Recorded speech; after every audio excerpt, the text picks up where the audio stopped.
Utpal Nokrek has lost his normal life. One bullet has confined him to a wheelchair.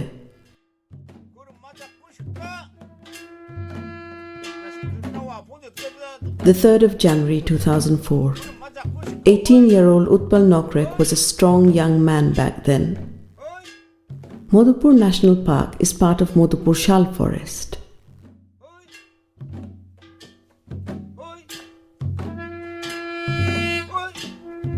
Utpal Nokrek's village, Biduvia, is located right in the middle of the park.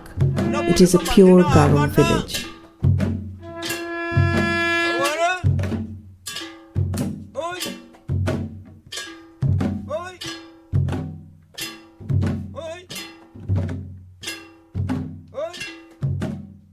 The Forest Department is constructing a concrete wall to fence the land dedicated to an eco-park.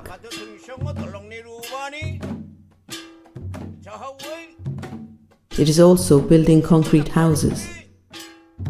The Garos have stood strong against the eco-park. Utpal Nokrek is one of them. The Garos have been demonstrating their protest against the eco-park in different ways for quite some time. On the day of the fatality, the Forest Department and armed members of security forces stop a peaceful rally of a few hundred Garos approaching the construction site. First, they shoot blank fire and rubber bullets. Dispersed, the participants of the rally begin to run back. Utpal Nokrek and Piran Snal are hit by bullets from behind.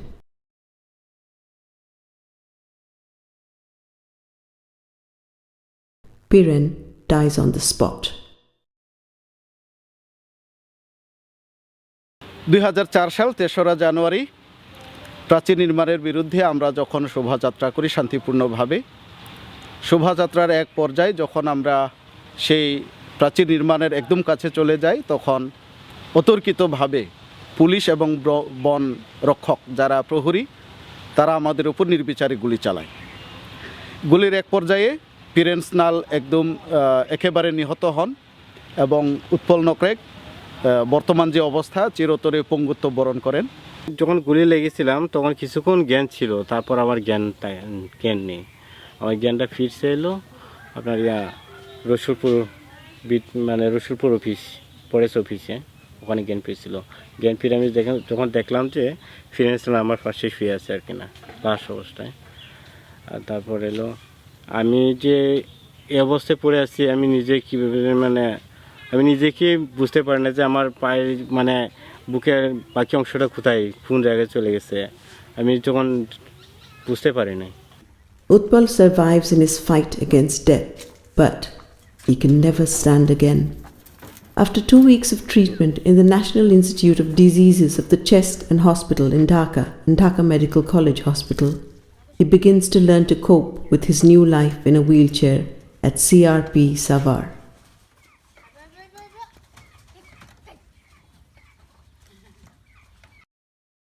In the hospital, Shahjahan Shiraj, the Minister for Forest and Environment, assures Utpal, "You have nothing to worry about.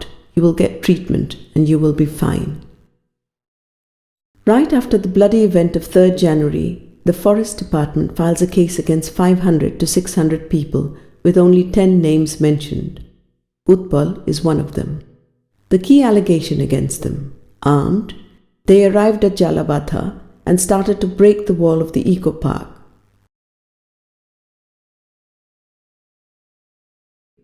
Utpal could not file any case against the Forest Department, but the case filed against him is still pending. No one from the government, and specifically from the Forest Department, has ever come to the comfort of his family. He had grown up with the Shal forest. He joined the protest rally with others out of fear that they would lose their land right and the right to move freely had the walls been raised.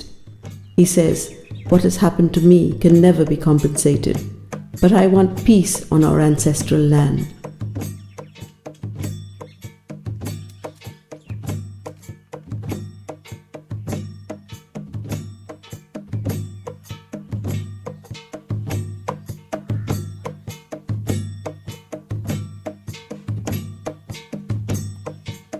Every year, the Garos assemble around Piran Snal's memorial post at Jalabadha Rajghat on the 3rd of January to remember him and pray for his departed soul.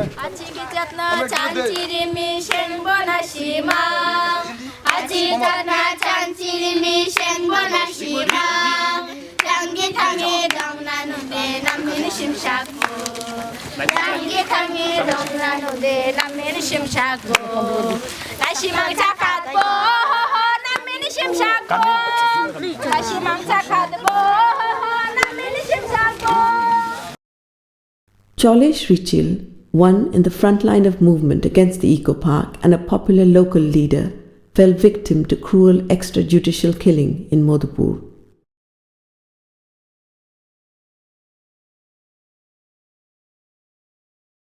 18th March 2007. The country was in a state of emergency. The political environment in the villages of Modhupur forest area was tense. The forest department, with the help of joint forces, cut down banana plants in village after village.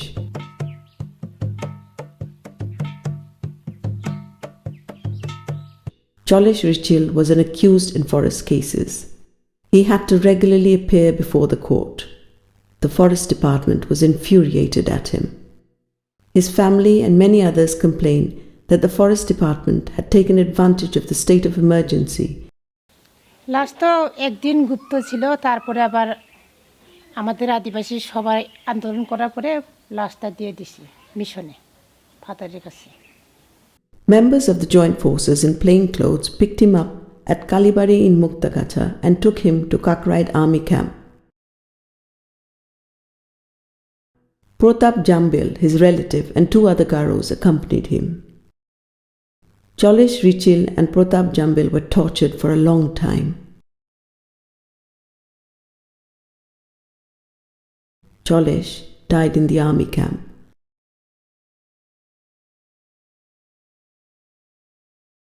Half dead, Pratap Jambil was left in Beribad Boiragi Bazar. সেদিন আমরা চলেছে সাথে মনমিহি চলে গেছিলাম এক বিয়ার ব্যাপারে। তখন আসার সময় ফেরার পথে আমাদেরকে কালীবাড়িতে ওই যৌথ বাহিনীর আর্মিরা আটকে আমাদেরকে নিয়ে আসেন সেনাবাহিনী ক্যাম্পে কাকাইটে। ওখান থেকে নিয়ে আসার পরে আমাদেরকে তাড়াতাড়ি শুরু করেন সেনাবাহিনীরা। তারপরও মারতে মারতে আমাদেরকে অনেক মারপিট করা হয়। মারপিট করার পরে আমরা অজ্ঞান হয়ে যাই। অজ্ঞান হয়ে পানি ঢালে আমাদেরকে, পানি চাইলে অল্প পানি দে, পানি বেশি দিতে চায় না আমাদের জন্য। তারপরে আমাদের 2 পায়ে এবং 2 হাতে বাঁধা ছিল গ্রিলের সাথে, জানলা গ্রিলের সাথে। তারপর আমাদেরকে তাড়াতাড়ি করতে করতে করতে যখন নাকি চলেশ রিচিল আমার সামনে মারা যায়, আমি তখন বলি সেনাবাহিনীদেরকে যে দেখেন আমার সম্বন্ধী ভাই মারা যাচ্ছেন, আপনারা একটু দয়া করে কাটলি দেখেন। পরে ওরা আসি দেখে যে না, সে মরে নাই, ওরা বলছে যে সে এখনো বেঁচে আছে, কিন্তু সে অলরেডি মারা গেছেন। The forest department tried to label Cholesh as a terrorist, but there was no case against him other than forest cases. The murder of Cholesh Richil ignited a storm of criticism and protests in the country and abroad. Hundreds of Bangalis and Adivasis shed tears for him. যার মৃতদেহ সমাধি স্থানে সমাহিত, তার আত্মাকে সকল পাপ বন্ধন হতে মুক্তি দান করো, সে যেন সাধু সাধীদের সঙ্গে চিরস্থায়ী আনন্দ লাভ করে, এই প্রার্থনা করি প্রভু যীশু খ্রিস্টের নামে। প্রভু আপনাদের সহায় থাকুন। সর্বশক্তিমান ঈশ্বর পিতা ও পুত্র ও পবিত্র আত্মা এই কবরে আমাদেরকে আশীর্বাদ দান করুন। A judicial inquiry was carried out. The post-mortem was done on his corpse for the 2nd time, digging it out of the grave. But his family is yet to get justice. Chonda Shimshang, wife of Cholesh, is still in a tough struggle with their 4 children. There are many other stories of violence and repression against the Garo and Koch, the forest people of Modhupur. They have been living in the forest long before the forest department came into existence. They collect firewood, wildly grown vegetables and house building materials from the forest. This is normal for the forest people, but now that forest is disappearing and they are also getting exhausted. Yet the poor need to go to the forest, especially to collect firewood.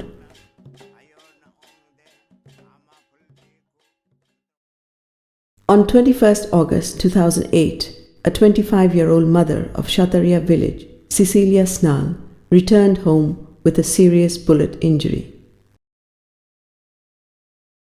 সেদিন আমরা সকালবেলা কয়েকজন মহিলা মিলে পাহাড় আছে যে পুরনের খড়ি নিবার জন্য পরে খড়ি টড়ি নিয়ে আসছে এখানে বসা ছিলাম কয়েকজন মহিলা সে পরিস্থিতিতে আসছে ওরা ভাবছে এখানে সব চুর বলে ওই যে ওখানে খারোয়ায় গুলি করছে গুলি করার সাথে সাথে আমার পিছন থেকে লাগার সাথে সাথে আমি পড়ে যাই পরে যাওয়ার সাথে সাথে সবাই পালানোর পরে আমার একজন খালা ছিল খালার পলাবার পায় না পরে ও আমার ঠুইয়া আবার বাড়িতে গেছে বাড়িতে যাওয়ার পরে কয়েকজন মহিলা নিয়ে আসছে আবার নিয়ে যায় The forest guards fired shots on her when she went to collect firewood. She had a surgery and her gallbladder had to be removed. A case was filed on behalf of Cecilia Snall, but it made no headway. Her family does not even keep track of the case anymore. Other incidents of killing, shooting and physical assault have occurred in Modhupur at different times during the recent history. Bengalis and Adivasis alike live in fear of unrest on lands gazetted as public forest land. One of the key factors of this fear are the forest cases. An individual may face from 1 to 100 forest cases. Bengali, Garo or Koch, none is spared. Anyone can become a victim of forest cases. Once a forest case is filed, it goes on for years, even for decades. One facing forest cases suffers immensely. Hassan Ali from Gachabari village is one such person who has so far faced up to 100 forest cases. আমার বিরুদ্ধে মামলা হয়েছে যে যখন এই যে সামাজিক বনায়ন হইল বনায়ন পরে এই যে এই এলাকায় যে এলাকায় আমরা দাঁড়াইছি এই এলাকায় থেকে ফরেস্টার বিজেন বিশ্বাস নামে ফরেস্টার উনি গাছ বিক্রি করতে কিন্তু লাইন দিত তারপরে যখন গাছ গাড়ি বইরা ব্যস্ত আছে তখন আমরা আইসি আবার পরে আম করে দৌড়ানি দিছে মানে আর ডিস্টার্ব হইতেছে লাইন বেচা রাত্রে গাছ বেচা পরের দিন থেকে আম করে মামলা শুরু করছে মামলা মিথ্যা মামলা দিছে এতগুলো মামলা হয়েছে আমার একদিনও জঙ্গল থেকে ধরতে পারেন নাই কোনো প্রমাণ নাই মামলা দিয়ে গেছে 50-60টা 90 সনের থেকে আমি হাজিরা দিতেছি এই যে এতগুলো মামলা এবং নিষ্পত্তি হয়েছে 30-35টা 90 সাল থেকে পর্যন্ত আপনি মামলা পরিচালনার জন্য কত টাকা খরচ করেছেন কিভাবে হয়রানি হয়েছে বছরে বা পুরো সময়ে হয়রানি মানে বাপের জমি 8-10 পাখি জমি বিক্রি করছি বাপের ওই জেল থেকে ছাড়ে আনতে কেস জামিন করতে আর 8-10 পাখি জমি শেষ হয়েছে তারপর আমি যা রোজগার করছি ওই টাকাগুলো লেগেছে এখনো যা কামাই করি ওগুলা এই কেসের পিছনে যেতেছে গড়ে বছরে কি পরিমাণ খরচ করেছেন 90 সাল থেকে ওটার নির্দেশ নেই 50-60 লাখ টাকার মতো গেছে গা এই যে মামলা এই মামলাটা মূলত হলো আপনার কি কারণে এত মামলা এই সময়ের মধ্যে 96 97 98 সাল থেকে এই যে ফরেস্টারে গাছ বেচছে তাদেরকে তখন উপর থেকে চাপ দিছে এবং জঙ্গল শেষ হলো কেমনে বলে চুরি করে নিয়েছে হুদাই মানে লাইন দিয়ে বেচছে তাদের চাকরি বাঁচানোর বিনিময় মোতা হেমান মারছে মাইরে হাইরে সকালবেলায় ওই জাগর সাথে চিন পরিচয় থাকছে তাগর নামে মামলা দিয়ে গেছে গা ওগুলা কোনো সাক্ষী প্রমাণ বনের মামলাতে কোনো সাক্ষী মাক্ষী নাই কোনো সাক্ষী প্রমাণ লাগলো পাবলিক সাক্ষী লাগে না মন ইচ্ছা সেদিন লেগা দিয়ে যাবো গা যখন ভোট দিলে চান্স হয়ে যাবো গা তখন কোর্টে দাখিল করে জায়গা এই যে জঙ্গল কাটা হলো এটা কি মূলত সামাজিক বনায়নের কারণে সামাজিক বনায়ন করছে এই জঙ্গল কাইটে তো সামাজিক বনায়ন করছে এটা একসাথে মারলে এখানে আগে কি ছিল এটা শাল বাগান ছিল আর এখন এখন সামাজিক বনায়ন সামাজিক বনায়নে আমরা সাধারণত কি দেখি আনারস কলা 81 কাঠ এগুলাই। The village next to Hassan Ali's is Amlitola. Before social forestry had started in 1990, a good shal forest existed in the east of the village. In the beginning of the 1990s, all native species, including shal, were cut indiscriminately to initiate social forestry. Muhammad Akbar Ali is a farmer of this village. He is trapped in a web of forest cases. He has faced 30 forest cases. He regularly appears before the Tangail Forest Court, which costs him a lot. He is exhausted and broke in running these cases. 90 সালের দিকে আমার 2017 সাল পর্যন্ত 32টা মামলা running ছিল, তাতে 12টা আমার নিষ্পত্তি হয়েছে। এখন 20টা কি 22টা মামলা নিয়ে আমি কোর্টে হাজিরা দিতেছি কোর্টে। এখন যে পরিস্থিতি, অর্থ সম্পদ অঙ্গর কুলাইতেছে না, বউ বাচ্চারা ঠিক মতো খাবার দিতে পারতেছি না, লেখাপড়াও করাইতে পারতেছি না ছেলে মেয়ে। তাতে যেগুলো নিষ্পত্তি হয়েছে কটা? 12টা নিষ্পত্তি হয়েছে। তাতে আপনার 6-7 লক্ষ টাকা এখানেই খরচ হয়েছে। আর এখন বাকি আছে আরো 22টা মামলা, এবং এই 22 মামলার জন্য এখন আপনি ছুটাছুটি করছি। মাসে 10 দিন কাটাছে, নিম্নে 10,000 টাকা আমার এই সংসার থেকে যাইতেছে। আপনি এমনি কি করেন? আমি কৃষি কাজ করি, সংসার কৃষি কাজ করি, আদা কচু আনারস পেঁপে, এটা সংসারে কাজ করতেছি। এই যে এত বন মামলা এবং যে সাল থেকে আপনি বলছেন, জি, এই সাল থেকেই আমরা অধিকাংশ বন মামলার কথা শুনি। এই সময় থেকে এত বন মামলা কেন? এই সাল থেকে বন মামলা মানে ওই সামাজিক বন। এটার কারণ হলো সামাজিক বন করার অর্থ হলো সরকারের মানে ক্ষতি, ফরেস্ট ডিপার্টমেন্টের লাভ। সামাজিক বন করার পরে ফরেস্ট ডিপার্টমেন্টের লাভবান হয়। আর প্রাকৃতিক বন যায় যে গজারি বন যে কাটার পরে যে ওই বন লাগায়, লাভ আছে সরকার বন বিভাগের। আর এই যে গজারি বন ধ্বংস করা, এটা খুব অন্যায়।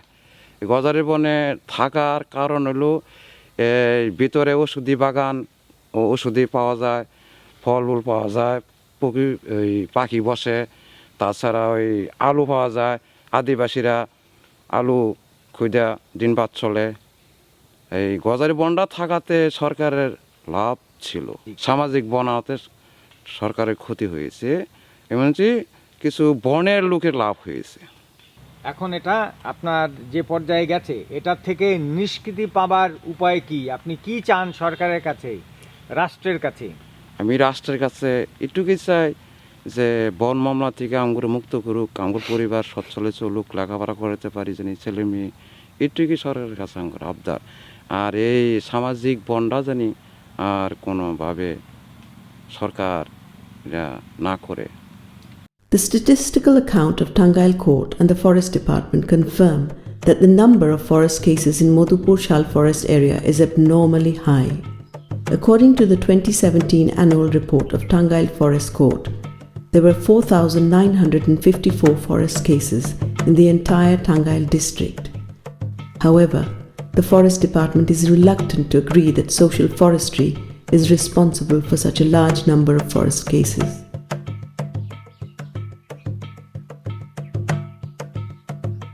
The Garo and Koch residents of the traditional villages between the Shal forest patches of Modhupur are equally aggrieved with the forest cases. The accused among the Garos in forest cases include both common men as well as local leaders, school teachers and women. Maloti Nokrek, a school teacher, is one of them. She has faced 3 forest cases. আমার বিরুদ্ধে হলো বন মামলা 3টা। এই 3টা বন মামলায় আমি জামিন পেয়েছি এবং এই বন মামলা জামিন পেয়ে এখন হলো আমার 2টা বন কেস শেষ করতে পেরেছি। আরেকটা আছে, এই আরেকটা কেসও এখন হলো চার্জে বা বিচারে চলে গেছে। এই বছরে আমরা বিচারের জন্য দরখাস্ত লিখিয়েছি যাতে করে এই মামলাতেও আমরা মীমাংসায় আসতে পারি। এটা 2টা আমরা শেষ করেছি, একটা আছে এখন।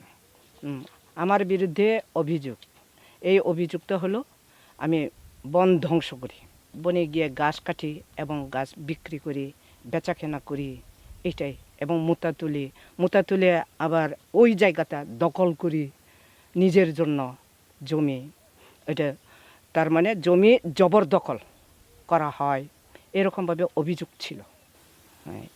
যে অভিযোগটা করা হয়েছে বন মামলায় সেটা হলো মিথ্যা। আমাদের প্রত্যেক জনের কম হলেও আমাদের 40,000 করে টাকা শেষ হয়ে যায় প্রতি মামলার জন্য।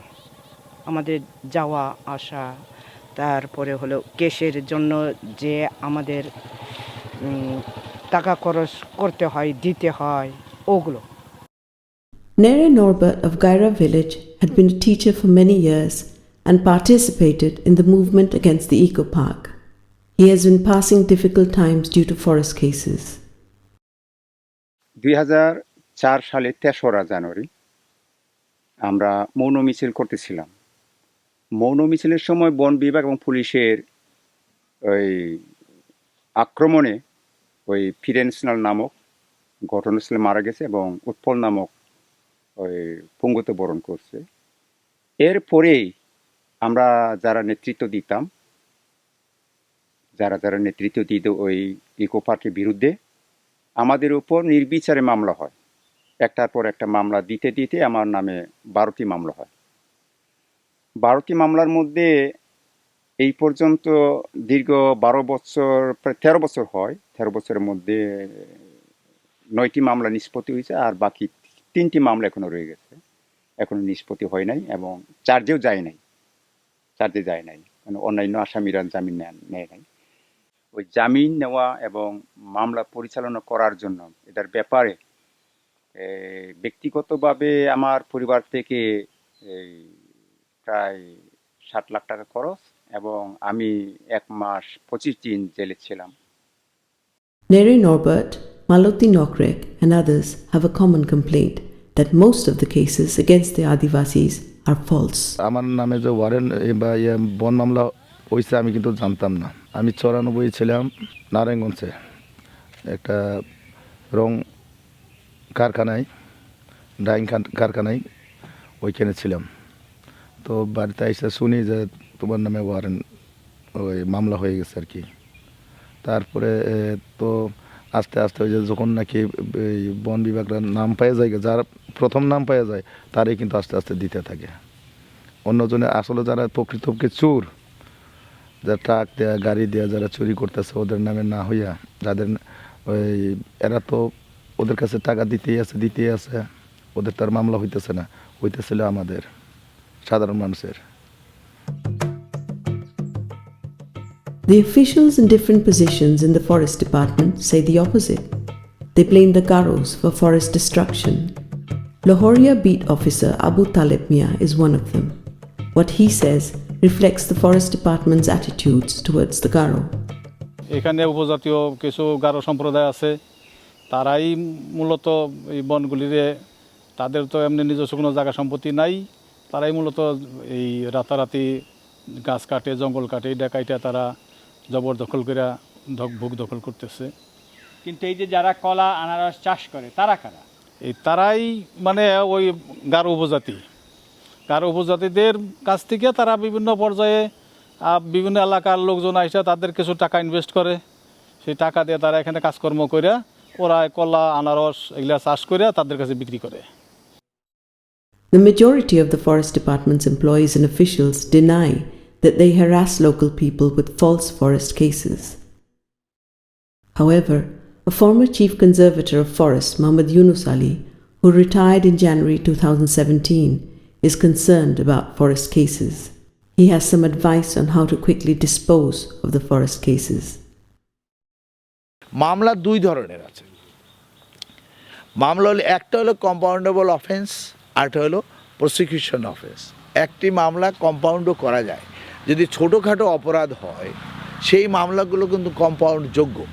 এটা যদি মানে মাননীয় বিচারক মহোদয়রা এই বিষয়গুলিকে দীর্ঘদিনের পেন্ডিংয়ের বিষয়গুলো বিবেচনা করে যদি ছোটোখাটো অপরাধের যে মামলাগুলো যেগুলো কম্পাউন্ডেবল অফেন্স রিপোর্ট, সেটা বন আইনের 68 ধারায় যদি বিজ্ঞ বিচারক যদি এটা তার সহানুভূতির ফলে যদি এই মামলাগুলো বন বিভাগকে দিয়ে দেয়, তারা কম্পাউন্ডেবল অফেন্স রিপোর্ট তারা কম্পাউন্ড করতে পারে, মীমাংসা করতে পারে স্থানীয় পর্যায়ে। এখানে কোনো জেল জরিমানা হবে না। Land is at the root of killing, cases, harassment, fear and panic in Modhupur. 2010 সালেই প্রাথমিক আমরা একটা দিয়েছিলাম, রিট পিটিশন করেছিলাম। এটা পরবর্তীতে দেখেন 2016 সালে এসে তারা চূড়ান্তভাবে ঘোষণা করে ফেললো। তা এখন আমরা আবার এই যে 2017 সালে আবার একটা রিট পিটিশন করেছি। ওখানে রুল নিশি জারি করেছে হাইকোর্ট থেকে, যে বলা হয়েছে যে আদিবাসীদের যে প্রথাগত যে ভূমি অধিকার বা বনের উপরে যে অধিকার, এটা নিশ্চিত না করে কেন বন বিভাগ এই এই চূড়ান্ত 1927 সনের বন আইনের 20 ধারায় কেন চূড়ান্তভাবে রিজার্ভ ঘোষণা করা হলো। এবং ওখানে বলা হয়েছে 6 ধারা থেকে, কারণ প্রাথমিক রিজার্ভ যখন ঘোষণা করে সেটা হলো 4 ধারায়, বন আইনের 1927 সনের বন আইনের 4 ধারায় এটা প্রাথমিক ঘোষণা দেওয়া হয়। এরপরে এটা রিজার্ভ ঘোষণা হয়েছিল আপনার সেই দেখেন 84 সনে, 1984 সনে। এর মধ্যে কোনো কিছু হয় নাই। 4 ধারা থেকে এই 5 ধারা এটা বড় বিষয় না, কিন্তু 6 ধারা থেকে আপনার 19 ধারা পর্যন্ত কিন্তু অনেকগুলো প্রক্রিয়া আছে। এটা জনগণকে জানাইতে হবে, ওই রিজার্ভ ফরেস্ট এলাকায় যারা বাস করে, যদি তাদের কোনো দাবি দেওয়া দেয় সেটাকে নিষ্পত্তি করতে হবে। এই কথাগুলো আইনে বলা আছে, কিন্তু এগুলো কোনো কিছুই করে না, আমাদের সাথে কোনো যোগাযোগ হয় নাই। 2016 সালে এসে আমরা জানতে পারলাম যে হঠাৎ করে যে এই মধুপুর বনে এই যে অরণখোলা মৌজায় 9145 একর জমি চূড়ান্তভাবে রিজার্ভ হয়ে গেছে। The British rule came to an end. The zamindari system was abolished. At the same time, the state stripped off the land rights of the people who lived in the villages of Modhupur forest. The people paid land taxes during the zamindari times and even in the post-zamindari era. But the government, in recent times, has stopped collecting land taxes. They say people who live on the land gazetted in 1982 are illegal residents. মনে করুন রাজাই দিল আমগরে পত্তন, রাজার আমলে। এটা করে আমার বাপ দাদার কথা, আমার কথা না, আমার বয়সে না, আরও আগে। তখন রাজায় জনের দিল, রাজায় তখন ওই নাটু মহারাজায় ভাগ করে দিল। পেদায় দেওয়নি পহারা দেওয়াইতো, ঘোড়া ছিল, সীমানা ঘোড়াগার ছিল।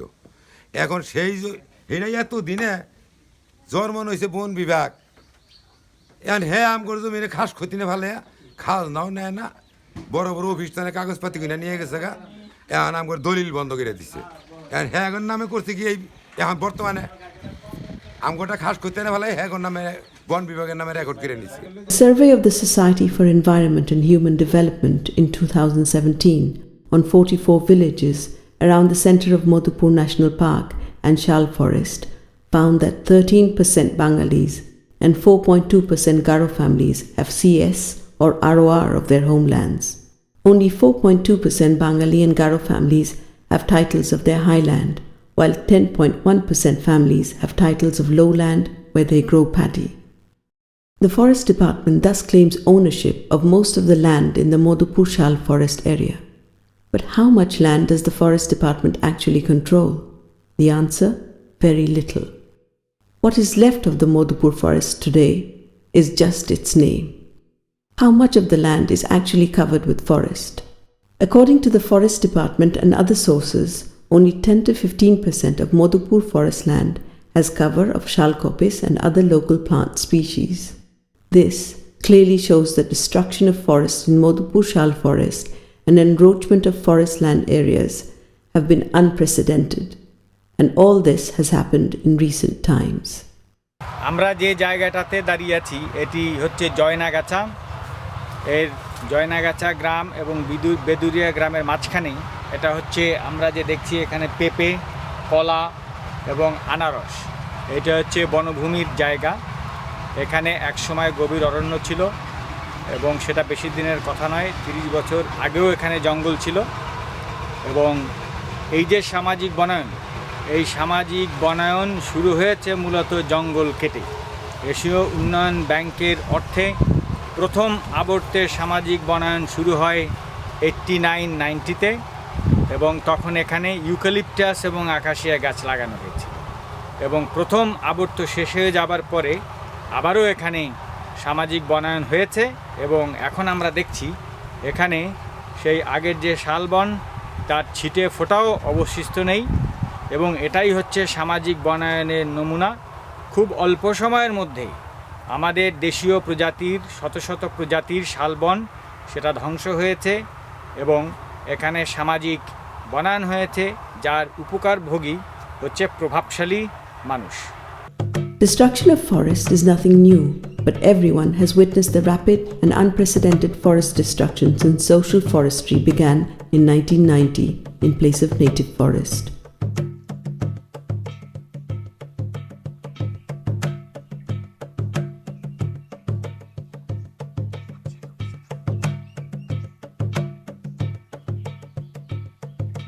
আমি যেখানে দাঁড়িয়ে আছি এটা শালবন, তবে যে শালবনটা খুব বড় শালবন ছিল বা বড় বড় গাছ ছিল, এই শাল গাছ আর এখন নাই।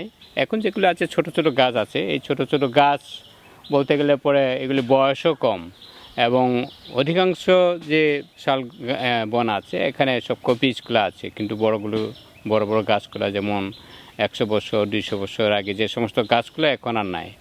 এই শালবন ধ্বংস করেই আপনার সামাজিক বনায়ন করা হয়েছে। মধুপুরে যেখানে শাল গাছ আছে, আদিবাসী আছে বলে শাল গাছ আছে। যেখানে একদম আদিবাসী নেই সেখানে কোনো প্রাকৃতিক বন নাই এবং শাল গাছও নাই। Social forestry continues to date. Asian Development Bank, that has provided finance for planted forest, mainly with foreign species, has stopped funding in the forestry sector since 2007. But the multiplier effects of so-called social forestry has almost completely destroyed the natural forest.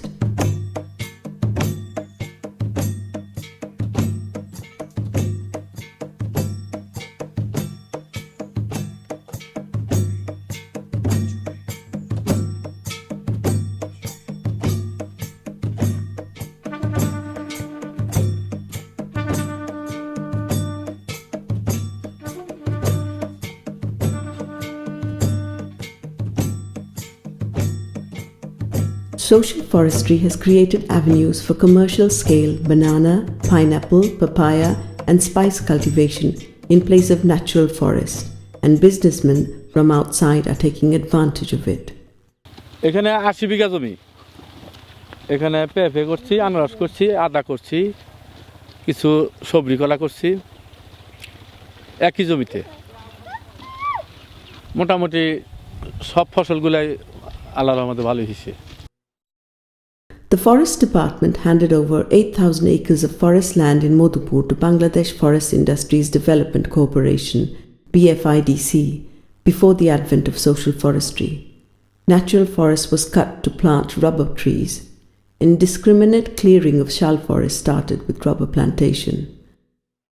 The devastation went on ever since.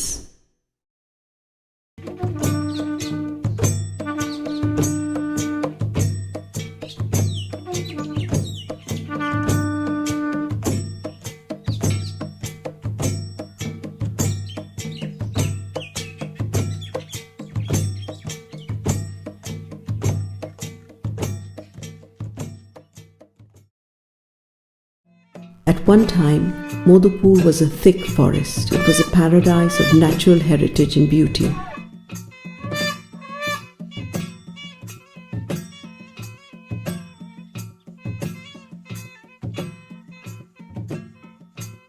With tigers, bears, elephants, peacocks, monkeys, langur, and 150 species of birds.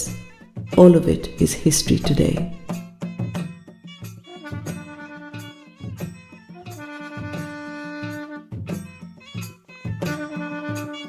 আগলা মানুষ কোনা কয়ে গেছে, এই ধান বাইতে আছে, আমরা দেখা যাবো না। দানব আবার কিবা কলে 4 টাকা দানব, কলে যে রাক্ষস, এটা কইল, কলে যে অগরে ধান খুদালের মতন, এই গাছের পাতা খাবো আর গাছের শিবা খাবো, ঘাস খাইয়ে হালাবো। দূর বাদ দিয়েছেন, নানা করে কথা কইছি আমরা নানারা। তখন আমি কইলাম যে, কলে যে না ও দিদা মিশা কথা, কলে না না না না না দেখবা বাঘ পালুক সব যাবো গা। আসলেও ঠিক, এই যে শালটি গাছ আছে, ওখান গজারি গাছ আছে, বট গাছ আছে ক্ষয়ে গেছে, যে বাপ দাদারা কইছে যে গলে যে আইস আছে আমরা দেখে যাবো না। ঠিকই নানা যখন মারা গেল তখন 4 বছর না 6 বছরের বাদে দেখি যে দানব আইলো। কেরা দানব? ডিপার্টমেন্ট। এই যে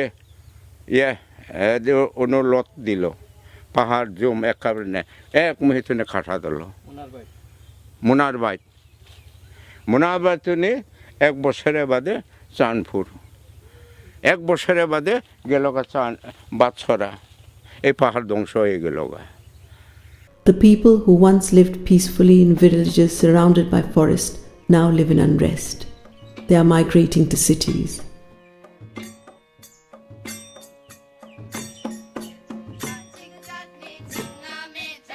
Rubber, acacia, banana, pineapple and spice plantation have taken the place of natural forest. Everyone hopes the remnants of shal gajari and other local plant species will survive in the middle of this unprecedented destruction process. At the same time, they all demand that the state guarantees the security of forest people, drops all false forest cases and gives back their legitimate land rights.